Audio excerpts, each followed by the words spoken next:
My Chiefs won 62-17 against Moana Pasifika. If you're new here, welcome to Box Overlap. I was away for Easter. I went to spend time with family and friends. And yeah, I'm back and we put up 67 against Moana. Very, very happy.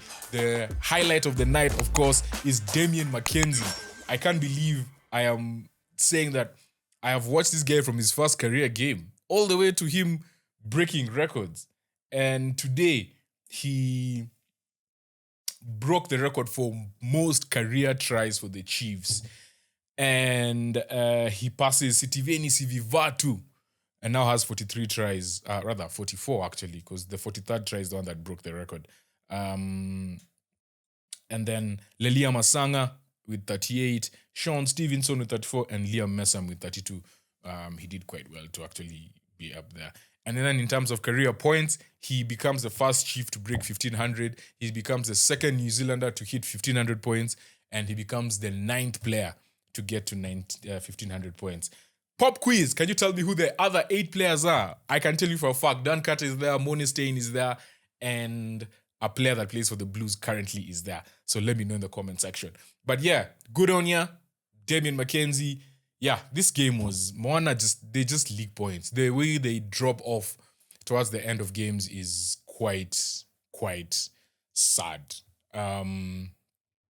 Actually, what helped them in this game is that we got a yellow card in the last, I won't say within the last 10 minutes. Was it the last 10 minutes? Yeah, there was a yellow card there and they ended up scoring 2 tries. Miracle Failangi and Abraham got the tries, which were not converted. But then Tyron Thompson came back on and scored the try. And then what also helped them is that, no, we didn't get a yellow card. I remember what happened. Ruben O'Neill, our prop. Yes, Ruben O'Neill got injured. And then we didn't have any more hookers, or rather props on the bench. So it had to go to 14 and no scrums. And immediately it went to that. You could see they scored off that literally the first play from that. Because we were putting them under so much pressure. Their scrums were we were putting them under so much pressure. So now when that threat of having a solid scrum is off and everything is uncontested, then yeah, they really showed you how much they can play. And Moana Pasifika, for me, in terms of just set pieces, man, like they really, really, really, really need to just work on those set pieces. Coombs Fabling, for me, was one of the more impressive players today. I had him, I had D-Mark on my team, and D-Mark was my captain with 2 tries and 6 conversions, so I'm happy. But then, Queen Tupaia, I just did a recap on the Hurricanes and the Blues, and I was saying how some players just stand out in terms of international players. You can just see, yes, they are playing amongst other elite players, but then when you're an international and you're playing for the All Blacks, when you are a starter for the Box, like you can just see there's a difference in how they impact the game. And Quinn, I think he had 2 try assists, turnover as usual. He scored tries. He's always dominant in tackles. And even when he doesn't get a turnover, you as a defending team, you have to make sure you take care of him, which means you have to commit people to the breakdown, which means you have less people on the line, and which means your attack is not as solid because you have to fear such people. Jack Taylor from the Highlanders is another player. Timoni Tavatavanawai is another player. Lasanga is another player. Like, these are players who and those 3 actually play for the same team, and then the top 4 for most turnovers. That's crazy. Yeah, such players you have to factor them in. They remind me of Heinrich Brousseau. Heinrich Brousseau changed the game. He was so dominant in trying to turn over the ball, South African, that they had to change the rules. And when they changed the rules, yeah, he just wasn't the same player. But yeah, Jerome Brown as well, solid, number 7. Our flanker was, I think he had a really good game. Tommy Felau had a solid game as well against his former team. Scored a couple of tries there as well. He now has 4 tries in 2 games, 2 back-to-back braces. He really, really runs into space a lot. And I can see a lot of maturity even from the first game because he started the first game of the season and you could just tell, even his defensive positioning, he's just a bit too eager to try and get off the line, especially if you're not moving up as a team. And it was exploited quite a bit. But yeah, I think he was quite good. Rion Paul, shout out to Rion Paul, had 5 carries, 29 meters, the one defender beaten on debut for the Chiefs. He's one of the players who's come through the developmental program, and yeah, he's looking good, looking good. Leroy Carter as well, solid game, solid game. The only surprising thing was when he was caught by um, who was it who came on? Pellegrini.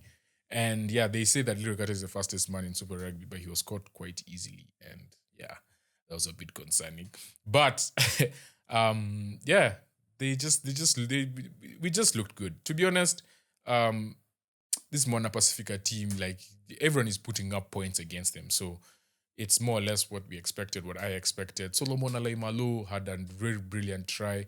You could see that the man really wants to play and prove that he still belongs, which I know he does. Former Chiefs player. And to be honest, actually, he was one of the better players for Moana Pasifika. I have a lot to say about Garden Basho, but I think I'll say it one later. I'll say it at the end of the season. He's a good veteran to have around the team.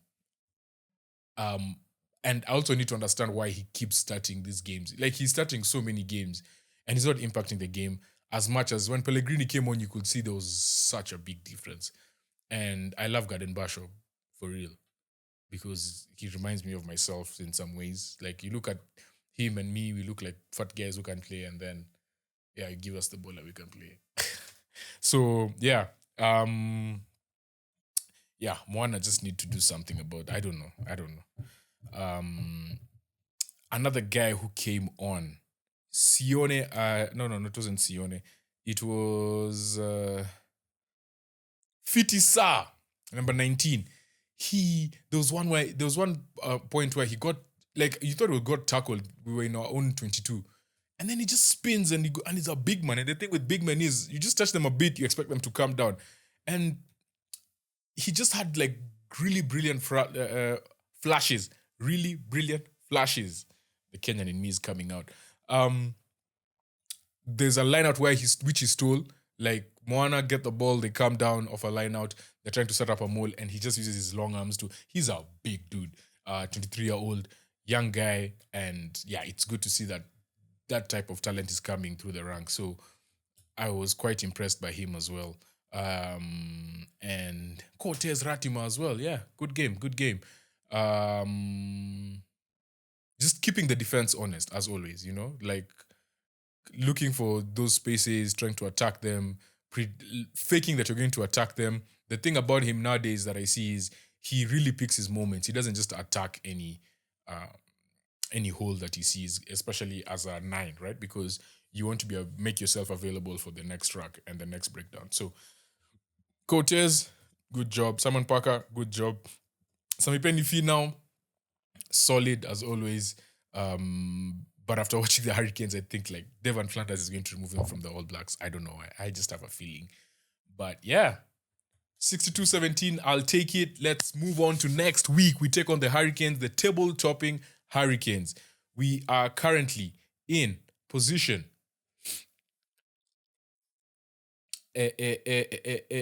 What position are we? We're now second. We're second behind the Hurricanes. The Hurricanes beat the Blues, so we move above the Blues, and the Reds play the Crusaders. But even if the Crusaders win, they'll still be below us. Crusaders on 19 points. Hurricanes on 30 points. Chiefs 27. Blues 25. Brumbies 24. So, yeah. That game next week is also going to be another big game. So, this week, Hurricanes play Blues 1-2. Next week, Hurricanes play Chiefs 1-2. Let's see who comes out on top. That is Super Rugby. So, yeah, Reds Crusaders about to start. So, I'll watch that and then do a post-match on that. Peace.